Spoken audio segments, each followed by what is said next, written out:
Hello class, in this video, I'm going to teach you about solving quadratic equations and rational algebraic equations. In my previous video, I already teach you about the learning tasks 1 and 2. This time, let's talk about the learning tasks 3 and 4. But before we start, please make sure that you have your module, paper, and pen at your side for you to jot down notes and follow the steps that I am going to teach you. Now, please turn your module on page 21. In page 21, you will find the Learning Task 3 and Learning Task 4. So let's start with the Learning Task 3. So you're going to solve the following equations transformable to quadratic equations. I will give you examples that will guide you to answer all of this. Now let's have example number 1. We have x over 4 minus 7 over x equals negative 3 over 4. The first thing to do is to find the LCD. In my previous video, I already teach you about finding the LCD. So in this case, we have the denominator 4, x, and 4. So if you notice, we have two denominators that are the same, and the other one is a variable. That's why, to find its LCD, we're just going to multiply 4 once and x. So, isang beses lang natin i-multiply ang 4 sa x to get the LCD. Since parehas lang naman sila nung isang denominator. So, we have 4 times x is equal to 4x. So, the next thing to do is to use the LCD in transforming the equation into quadratic equation. So, we have 4x times x over 4 minus 7 over x equals 4x negative 3 over 4.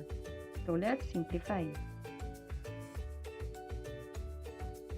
We have 4x times x is equal to 4x squared over 4. So still remember, kung nagmumultiply po tayo ng whole numbers sa fraction, ang i-multiply lang po natin ay yung sa numerator, and then copy the denominator. So let's have 4x times x is equal to 4x squared, and then copy po yung 4. Next is 4x times 7, or 4x times negative 7 over x is equal to negative 28x over x equals 4x times negative 3/4 is equal to negative 12x over 4. Then simplifying, we have 4x squared divided by 4 is equal to x squared. So 4 divided by 4 is equal to 1. That's why it is cancelled. Then 28x divided by x, so cancel ang x, we have negative 28 equals negative 12x over 4, or negative 12x divided by 4 is equal to negative 3x. So, transforming this into standard form, dapat mauna ang ating quadratic term. Next is the linear term. So, transposition, negative 3x will be positive 3x. Then, copy the negative 28 equals 0. So, this time, we already have the standard form of our equation. Mas mabilis na nating mahahanap ang value ng x. So, using the standard form of the quadratic equation, x squared plus 3x minus 28 equals 0. So, let's find the roots. So, find the factors of negative 28 that have the sum of 3. So, ang gagamitin po natin ay factor equation kasi ang ating equation is factorable. But, if you are more comfortable to use the quadratic formula or the other method, you are free to use it. So, since negative 4 times 7 is equal to negative 28, at pag pinag-plus po natin ang negative 4 with positive 7, it will give us positive 3. Therefore, ang ating pong factors na hinahanap ay negative 4 and positive 7. So, let's expand the equation. We have x squared, yun po yung galing, then minus 4x plus 7x. So, kasi pag pinalas natin ng negative 4x plus 7x, Ang sagot po ay 3x. In-expand lang po natin. And then, minus 28 equals 0. Going to group the terms. So, we have x squared minus 4x. I-group natin sila. Plus 7x minus 28 equals 0. So, ginroup natin sila para ma-factor out natin yung kanilang common term. So, we have x squared minus 4x plus quantity 7x minus 28 equals 0. So, since x squared minus 4x has x as the common factor, so pinactor out po natin siya. Kasi x squared divided by x, yun po yung sagot, x. Then, negative 4x divided by x is negative 4. Since 7x minus 28 has common factors of 7, inilabas din po natin siya. So, we have 7x divided by 7 is equals to x, and then negative 28 divided by 7 is negative 4. Then, equal to 0. So, since we have x minus 4 and x minus 4 here, so we can write it once. So, pagsasamahin natin yung x plus 7, and then, isusulat natin ng isang beses ang x minus 4 equals to 0. So, that's what. Now, we have x plus 7 times x minus 4 equals 0. So, using the zero product property, i-equate natin ang x plus 7 sa 0 at x minus 4 sa 0. So, we have x plus 7 equals 0 and x minus 4 equals 0. Then, para makancel yung positive 7 dito sa side, kailangan natin mag-add ng negative 7 both sides or subtract both sides negative 7. We have x plus 7 minus 7, makakancel na po yung 7. So, x na lang po ang matitira. And then, on the other side, 0 minus 7 is equal to negative 7. And then, we have x minus 4 equals 0. So, x minus 4, kailangan matanggal natin yung negative 4. So, kailangan mag-add tayo both sides ng positive 4 to make this 0. So, x minus 4 plus 0 is equal to x minus 4 is a x, common factor of 0 x plus 4 is equal plus to 4. 7. Therefore, our roots are negative 7 and positive 4. X of 1 is equal to negative 7 and x of 2 is equal to positive 4. Now, we have example number 2. We have 4 over x minus 6 plus x over 4 equals negative 1/2. So, the first step is to find the LCD because we're going to transform this equation into quadratic equation para mas mabilis natin mahanap ang value ng x. So, let's find its LCD using prime factorization just like what I teach you in my previous video. So, let's list down all the denominator, x minus 6, 4, and 2. So, using the prime factorization, the factors of x minus 6 is equal to x minus 6 times 1. Then, 4 is equal to 2 times 2, and 2 is equal to 2 times 1. Remember, the factors should be prime, or yung mga number na wala ng factors except for itself and 1. So, we're going to look at the common factors. So, since 2 are the common factors of 4 and 2, so isusulat lang natin siya ng isang beses dito po sa ibaba. Then, the other factors will also written here. So, since 2 po ay wala ng kapareha sa factors ng x minus 6 and 2, so we're going to write it here. Then, the other factor is x minus 6. So, 1 is also a factors of this, but we're not going to write it because identity property of multiplication, all numbers multiplied by 1 will still give us the same number. So, let's simplify. 2 times 2 times quantity x minus 6 equals 4 quantity x minus 6. So, therefore, our LCD is this, 4 times x minus 6. So, using the LCD, we're going to multiply this both sides of the equation. We have 4 quantity x minus 6 times 4 over x minus 6 plus x over 4 equals 4 quantity x minus 6 times negative 1/2. And then, kagaya ng ginawa natin kanina, in multiplying whole numbers to a fraction, multiply lang natin ang ating LCD dito po sa numerator and then ikakopy lang natin yung denominator. So, eto na po yung kalalabasan. We have 4 quantity x minus 6 times 4. Eto po siya. And then, 4 quantity x minus 6 times positive x is 4 quantity x minus 6 over x. And then, kinopya lang po natin parehas ang kanyang denominator.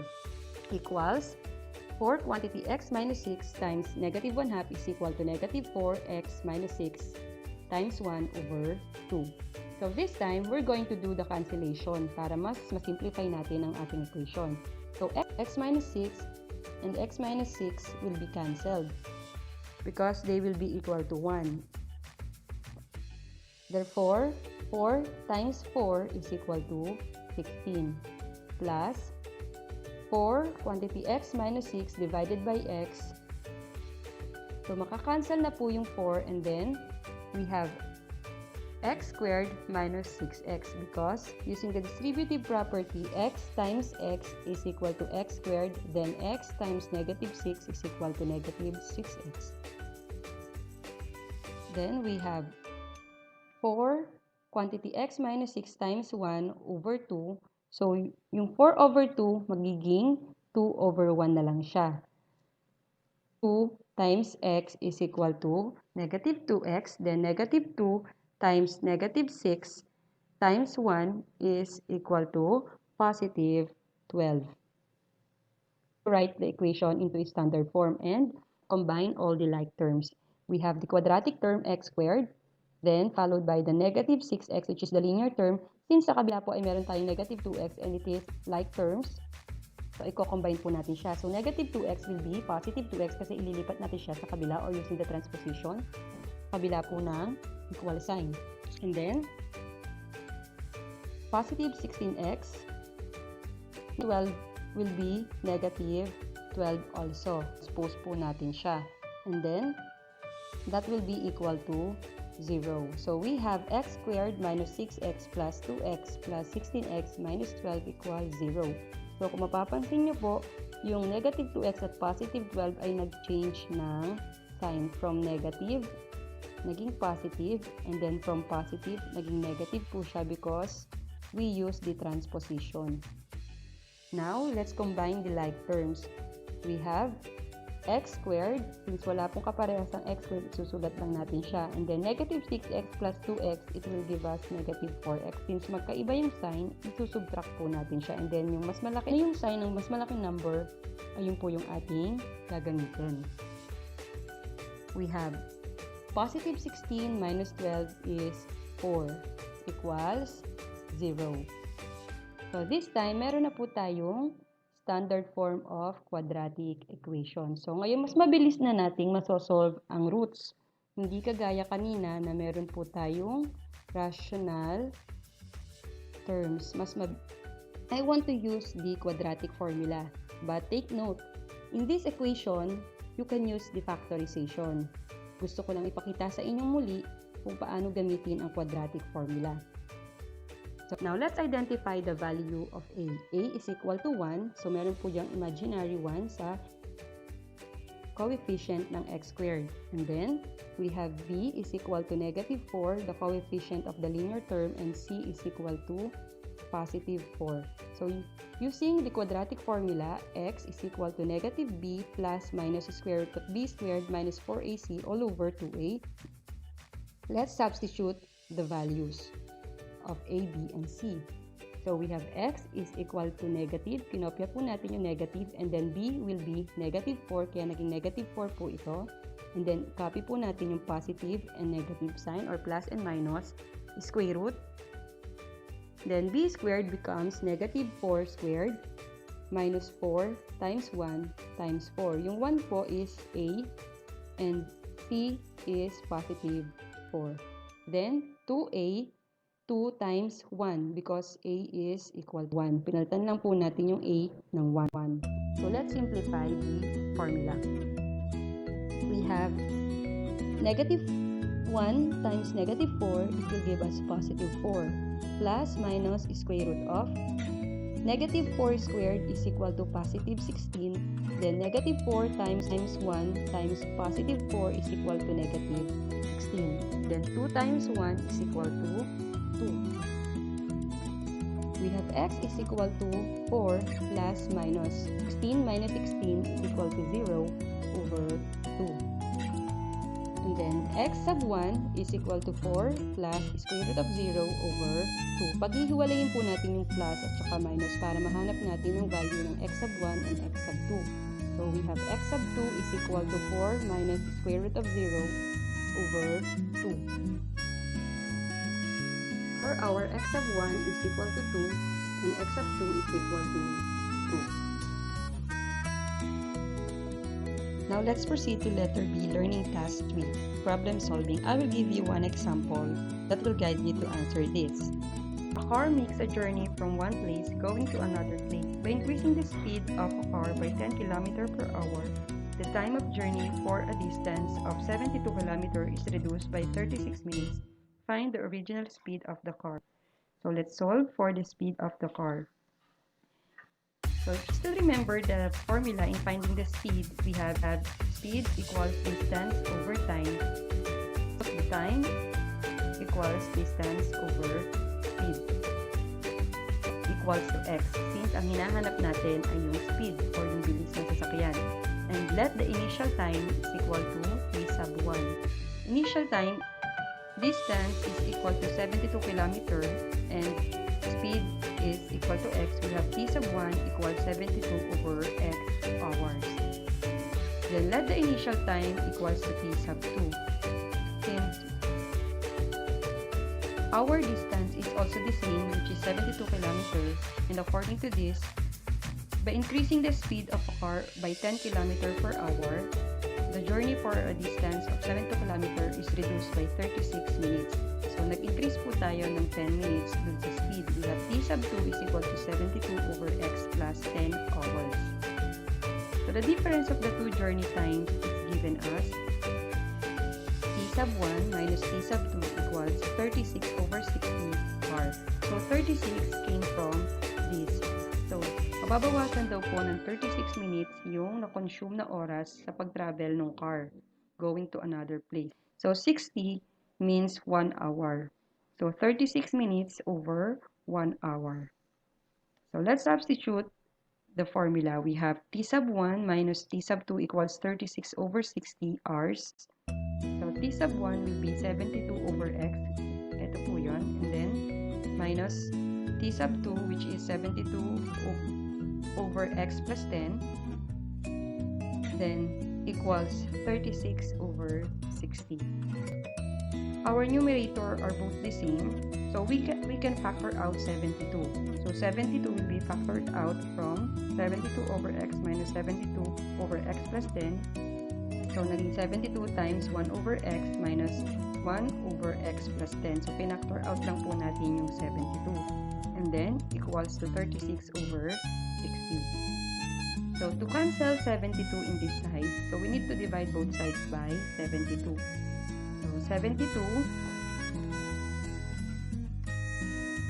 72 quantity 1 over x minus 1 over x plus 10 divided by 72. So, makakancel po ang ating 72 sa taas at sa baba or sa numerator and denominator. Then, we have 1 over x minus 1 over x plus 10 equals 36 over 60 times 1 over 72.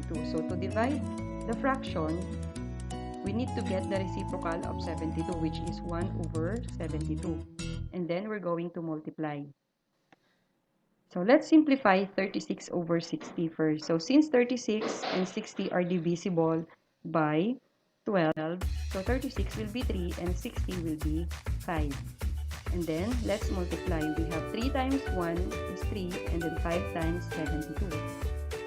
Since 3 and 72 are divisible by 3, so we can still simplify the fraction. So 3 will be 1 and 72 will be 24 because 3 divided by 3 is 1, 72 divided by 3 is equal to 24.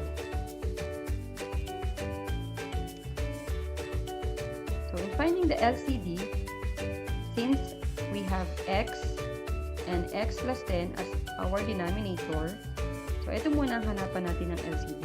So, our LCD is x quantity x plus 10. Pinag-multiply lang po natin yung dalawang denominator. So, what are we going to do is to multiply it here para maging similar fraction sila para ma-minus natin yung dalawa. And then we have 1. 5 times 24 is 120. Then let's simplify. We have x times x, quantity x plus 10 equals x plus 10. Then we have x plus 10 divided by x, quantity x plus 10 times negative 1 is equal to x. Kasi makakancel po yung x plus 10 at saka x plus 10 and then ang i-multiply lang natin is x times negative 1 kaya nagkaroon po tayo ng negative x po dito. So, we have x plus 10 minus x over x, quantity x plus 10. So, let's repeat. So, we have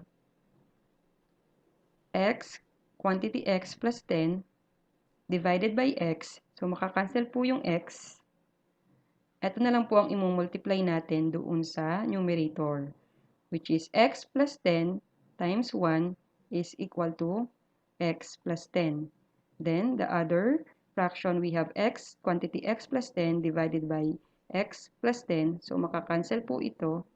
At saka po ito, ang i-multiply na lang po natin sa numerator is x. X times 1 is equal to negative x. X times negative 1 is equal to negative x. All over x, quantity x plus 10 equals 1 over 120. So, let's simplify. We have x plus 10 minus x. So, cancel po. Magiging 0 na po ang ating x. Mawawala na pareha since this is positive and this is negative.